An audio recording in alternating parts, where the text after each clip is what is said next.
Good morning and welcome to Read Aloud 3. We are in the book of 1 Samuel today and we're reading chapter 14. This is, of course, you'll need to start back at the beginning of the book, hopefully, so that you can continue with us. Here, Saul, who is the first king of Israel, is suffering a very big consequence from his action. So you can listen to my last video to see why or how that came about. Chapter 14. Gone out to the path. Oh, excuse me.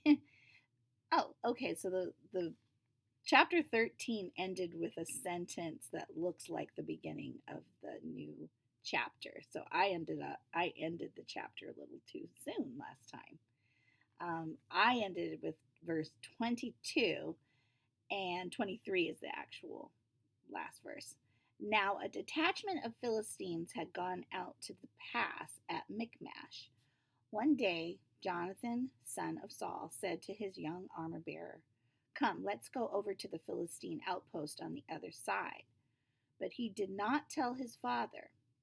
Saul was staying on the outskirts of Gibeah, under a pomegranate tree in Migron. With him were about 600 men, among whom was Ahijah, who was wearing an ephod.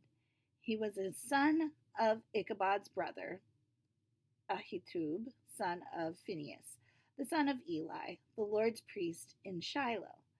No one was aware that Jonathan had left. On each side of the pass that Jonathan intended to cross to reach the Philistine outpost was a cliff.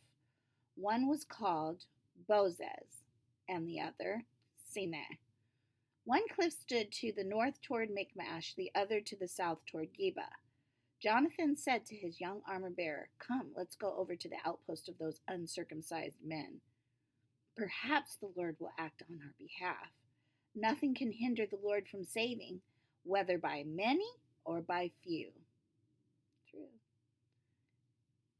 "Do all that you have in mind," his armor bearer said. "Go ahead, I am with you, heart and soul." Jonathan said, "Come on then. We will cross over toward them and let them see us. If they say to us, 'Wait there until we come to you,' we will stay where we are and not go up to them. But if they say, 'Come up to us,' we will climb up, because that will be our sign that the Lord has given them into our hands." So both of them showed themselves to the Philistine outpost. "Look," said the Philistines, "the Hebrews are crawling out of the holes they were hiding in." The men of the outpost shouted to Jonathan and his sword bearer, "Come up to us, and we'll teach you a lesson."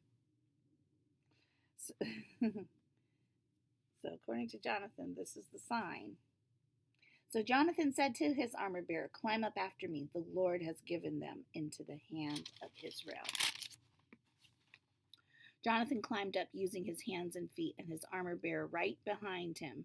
The Philistines fell before Jonathan, and his armor bearer followed and killed behind him.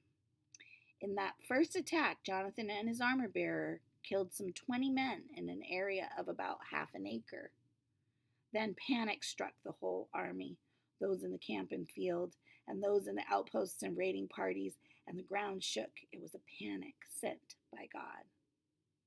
Indeed. Okay, so I'm just looking at the reference, and in some versions it just says a terrible panic.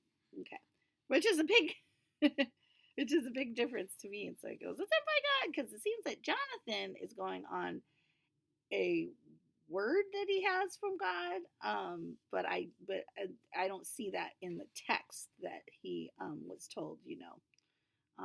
Now, Jonathan is David's son.